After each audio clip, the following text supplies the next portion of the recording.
नमस्कार विद्यार्थी मित्रांनो, मी शुभांगी पवार तुमचं सहर्ष स्वागत करत आहे आपल्या आवड शाळेच्या YouTube चॅनल मध्ये। तर बघा, आपण आजच्या व्हिडिओमध्ये पाहणार आहोत की त्रिकोणमितीवर आधारित काही एक्झाम्पल, म्हणजे हा जो काही चार्ट आहे तर तो चार्ट एकदम सोप्या ट्रिकने कसा लिहायचा आणि कसा लक्षात ठेवायचा तर तुम्हाला मी आज ते सांगणार आहे। तर आता माझ्या चॅनलवर अजून नवीन असेल तर चॅनलला सबस्क्राइब करायला विसरू नका आणि व्हिडिओ अजिबात स्किप न करता शेवटपर्यंत नक्की बघा। तर बघा, जर हा चार्ट समजला तर तुम्हाला याच्यावरची कोणतीही एक्झाम्पल तुम्हाला पटकन सॉल्व्ह करता येतील। बघा, आता इथं आपण लिहिलंय, हे जे आहे ते थीटा आहे, वरती 0° आहे, इथं 30° आहे, इथं 45° आहे, इथं 60° आणि इथं 90° आहे। बरोबर, आता या सर्वांचं जे प्रमाण आहे म्हणजे 0° किती असतं, 30° किती असतं, 45° किती असतं, 60° किती आणि 90° किती, म्हणजेच sine theta, cos theta, tan theta, cosec theta, sec theta आणि कॉट थीटा हे एकमेकांच्यावर कसे डिपेंड आहेत तर ते तुम्हाला एकदम सोप्या ट्रिकने मी सांगणार आहे। फक्त एकच लक्षात ठेवायचं, लक्षात काय ठेवायचं, जे साइन थीटा आहे ते फक्त लक्षात ठेवायचं, या 3 नंबरवरून फक्त लक्षात ठेवायचं। जे 30° आहे तिथं फक्त 1/2 लिहायचं। बघा, जे 30° आहे तिथं 1/2 लिहायचं, जे 45° आहे तिथे फक्त 1/√2 हे लिहायचं आणि जे 60° आहे तिथं √3/2। बस, तुम्हाला फक्त एवढंच लक्षात ठेवायचं मित्रांनो, बाकीचं काहीही करायचं नाही। फक्त 30° ला किती, 45° ला किती आणि 60° ला किती, हे किती किती आहे तर ते लक्षात ठेवायचं। बघा, साइन थीटा फक्त बघतोय आपण आणि फक्त याच्या एकावरून आपण या सगळ्याची उत्तरे काढणार आहोत।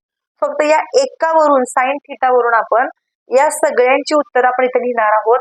फक्त तुम्ही हे एवढंच पाठ करायचं आहे की 30° ला 1/2 असतं, 45° ला 1/√2 असतं आणि 60° ला √3/2 असतं। आणि लक्षात ठेवायचं, 0° ला 0 असतं आणि 90° ला 1 असतं, 1 असतो। फक्त इकडं 0 आणि तिकडं 1, फक्त एवढंच लक्षात ठेवा, बाकीचं तुम्हाला काहीही करायची गरज नाहीये। बघा, 1/2, 1/√2, 2/3/2, फक्त या 3 ज्या हे आहेत फक्त एवढंच लक्षात ठेवा, बाकीचं तुम्हाला काही करायचं नाही। आता बघा, साइन थीटा झाला, आता कॉसला काय असतं बघा, जे साइन थीटाला आपण सगळं लिहिलंय ते फक्त कॉस थीटा मध्ये फक्त याचं उलट लिहावं लागतं आपल्याला। बरोबर, आता इकडनं आपण इकडं लिहिलंय, आता इकडनं इथं आपण लिहायचं आहे, हा जो 1 आहे तो 1 इथं लिहायचा। बरोबर, √3/2, √3/2 इथं लिहायचं, परत 1/2, 1/√2 ते इथं लिहायचं, हे 1/2 ते इथं लिहायचं आणि हा 0 जाईल इकडं। किती सोपं आहे बघा, फक्त तुम्ही जर साइनचं पाठ केलं तर तुम्हाला खालचं सगळं येणार आहे, काहीही करायची गरज नाहीये। आता बघा, टॅनचं कसं असतं की या दोन्हींचा करायचा असतो भागाकार, आणि मग त्याप्रमाणे लिहायचं असतं। तर आता बघा, फक्त या संख्यांना आपण भाग द्यायचा आहे, 0/1 जर आपण केलं याचं उत्तर इथं 0च येईल। त्यानंतर बघा, आता जर या दोन्हींना जर भाग दिला तर काय होणार आहे, हे 2 गेले, हे 2 गेले, उरलं काय, 1/3 हे उरणार आहे, 1/3। आता इकडे बघा, हे दोन्ही पण जाणार, बरोबर, सेम आहे त्यामुळे दोन्ही पण गेलं, याचं उत्तर 1 येणार फक्त। आता इकडे बघा, हे 2 गेलं, हे 2 गेलं, √3/2, √3/1 आहे, पण इथे फक्त आपण √3 असं लिहायचं। बघा, इथं खाली छेदामध्ये 1 आपण लिहिला काय किंवा नाही लिहिला काय, काही फरक पडत नाही, फक्त इथं आपण √3 असंच लिहायचं। आणि बघा, 1 जर 0 असेल तर इथं इन्फिनिटीचं चिन्ह, याला म्हणायचं इन्फिनिटीचं चिन्ह, कारण हे याचा अर्थ असतो की अनंतापर्यंत त्याला भाग जाऊ शकतो, अनंतापर्यंत। तर आता बघा, आपण साइन थीटा पाहिलं, कॉस थीटा पाहिलं आणि टॅन थीटा पाहिलं। आता आपल्याला बघायचंय कोसेक थीटा।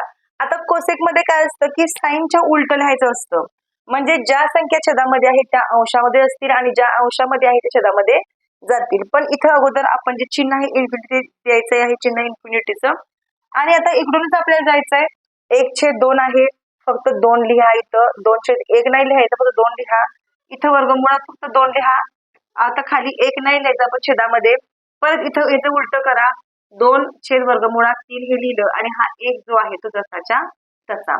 बघा आता काय करायचं, आता हे सेम इकडून सुरुवात इथं लिहायची सेकला.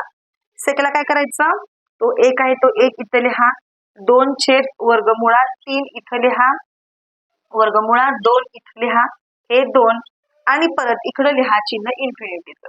म्हणजे याचं उलट आपण सेकला लिहिलं. आता कॉटला काय करायचं असतं बघा, आता कॉटला काय करायचं, फक्त टॅनच्या उलट लिहायचं, बरोबर. म्हणजे इकडून सुरुवात करायची. अगोदर लिहायचं इन्फिनिटी, त्यानंतर येणार वर्गमुळात 3, परत हा 1 इथं, परत 1/वर्गमुळात 3 येणार आणि हा जो 0 आहे तो 0 इकडं. म्हणजे या ज्या क्रिया आहेत त्या फक्त एकमेकांच्यावर डिपेंड आहेत. म्हणून तुम्हाला मी सांगितलं सुरुवातीला की फक्त साइन थिटाचं जे आहे ते लक्षात ठेवा, 1/2, 1/वर्गमुळात 2 आणि वर्गमुळात 3/2. फक्त तुम्ही जर एवढं पाठ केलं तर तुम्हाला हे आपोआप येणार आहे. बघा आपण काय काय केलं, साइनला आपण काय केलं, अगोदर 0, मग हे सगळं आपण लिहिलं 1/2, 1/वर्गमुळात 2, वर्गमुळात 3/2 आणि 1. आणि सेम याच्या उलट आपण कॉसला मांडलं. फक्त हे लक्षात ठेवा, हा जो क्रम आहे ना तो क्रम लक्षात ठेवा. Sine cos tan cosec sec cot, sine cos tan cosec sec cot, हे फक्त पाठ करून ठेवा. आणि काय करायचं, फक्त याच्या उलट आपण इथं मांडलं, बरोबर. या दोन्हींचा जो भागाकार आहे तो टॅनला आपण इथं मांडला. परत याच्या टॅनच्या उलट आपण काय केलं, नाही टॅनच्या उलट नाही, कोसेकला आपण साइनच्या उलट मांडलं. कोसेक साइनच्या उलट आपण मांडलं आणि कोसेकच्या इकडं उलट आपण सेकला मांडलं, बरोबर. आणि कॉटला आपण टॅनच्या उलट मांडलं. म्हणजे एकदम सोपं आहे. फक्त या ज्या क्रिया आहेत त्या एकमेकांच्यावर डिपेंड आहेत. जर तुम्ही तर सराव केलात एक 4-5 वेळा तर तुम्हाला हे सगळं पाठ होऊन जाणार आहे. तुम्हाला हे काही अवघड वाटणार नाही.